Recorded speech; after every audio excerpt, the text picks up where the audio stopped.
समय समय पर धधकने वाले इस ज्वालामुखी से लगातार भाप निकलती रहती है।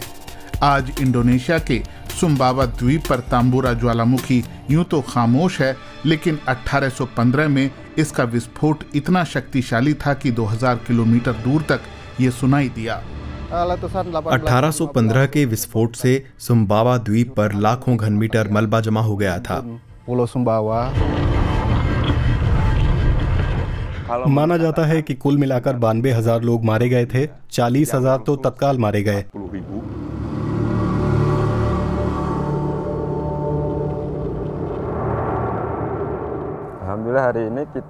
आज हमारे पास ये सुंदर दृश्य है और हम ये अध्ययन कर सकते हैं कि 1815 में क्या हुआ था। दर्ज इतिहास में वो विस्फोट सबसे शक्तिशाली था। पूरी दुनिया में उसके नाटकीय प्रभाव दिखे। जलवायु डेटा पुष्टि करता है कि वैश्विक तापमान 1 से 2 डिग्री ठंडा हो गया। वायुमंडल में बिखरे कणों ने धूप रोक दी। उन एरोसोल से पृथ्वी ठंडी पड़ गई, फसल बर्बाद हो गई, बहुत सारे पशुओं को पर्याप्त भोजन नहीं मिला और भी बहुत कुछ हुआ। हिरोशिमा के बम विस्फोट से 65 लाख गुना ज्यादा ऊर्जा इस ज्वालामुखी विस्फोट से निकली। उस दौर के कृषि आधारित समाजों के लिए ये बड़ी तबाही थी। एशिया के कुछ हिस्सों में मानसून की बारिश बाधित हुई, सूखा पड़ गया, जबकि यूरोप में ठंड और बारिश ने फसलों को बर्बाद किया। व्यापक अकाल पड़ा, बीमारियां फैलीं और आर्थिक उथल पुथल मच गई। उस संकट ने कलाकारों और लेखकों को भी झंझोड़ दिया। मैरी शेली का उपन्यास फ्रैंकनस्टाइन उसी घटना से प्रेरित बताया जाता है। जर्मन पेंटर कास्पर डाविड फ्रीड्रिश ने तड़कते आसमान और धरती को अंधकार से ढक देने वाली छवियां अपने चित्रों पर उकेरी।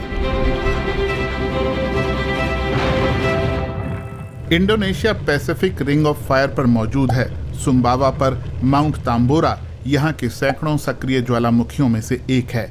केल्डेरा भी 1815 के विस्फोट से निकला है।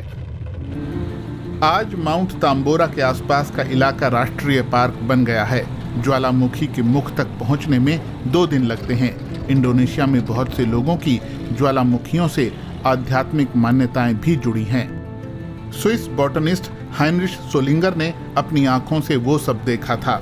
1847 में वो तांबोरा पर चढ़े और depiction of the eruption of the year 1815 लिखा था। अपने पैम्फलेट में उन्होंने बताया कि स्थानीय लोगों ने उन्हें ज्वालामुखी पर चढ़ने से मना किया था। जहां भी आप कदम रखें जमीन से आग फूट पड़ती है। पहाड़ पर बुरी आत्माओं का डेरा है और जो लोग वहां चढ़ाई करना चाहते हैं उन्हें तूफानों, बवंडरों और तबाही का सामना करना पड़ता है। तांबोरा शब्द अंबोरा से आया है। इंडोनेशियाई में उसका मतलब है गायब हो जाना। उसके आगे त लग जाता है, जैसे तंबोरा। इसका मतलब आपको गायब होने का बुलावा, चलो गायब हो जाएं। लोग पहले की अपेक्षा इन दिनों ज्वालामुखी के विस्फोट के बारे में ज्यादा जानते हैं।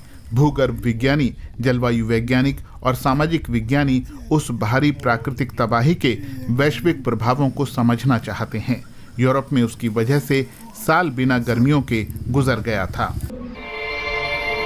माउंट तांबोरा को स्ट्रेटोवोल्केनो भी कहा जाता है। ये बहुत सारी भूगर्भीय परतों से बना है।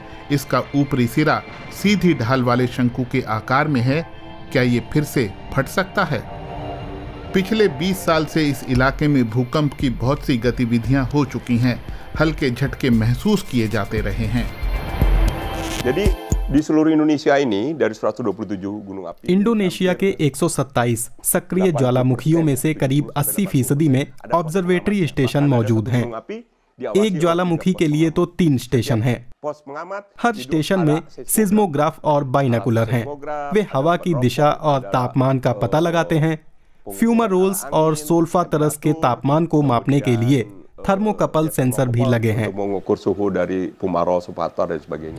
लेकिन 1815 के विस्फोट का असर इतना दूरगामी क्यों था? ज्वालामुखी फटने से वायुमंडल में स्ट्रेटोस्फेयर में राख, धूल और गैस निकलती है।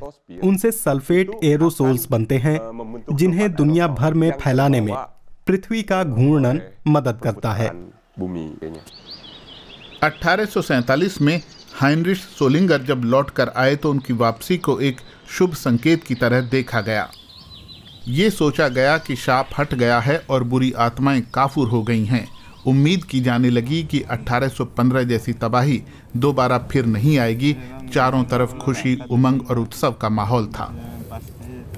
लेकिन 1967 में एक और विस्फोट हुआ। हालांकि वो काफ़ी छोटा था और उसका 1815 के विस्फोट जैसा कोई व्यापक भूमंडलीय प्रभाव नहीं पड़ा था।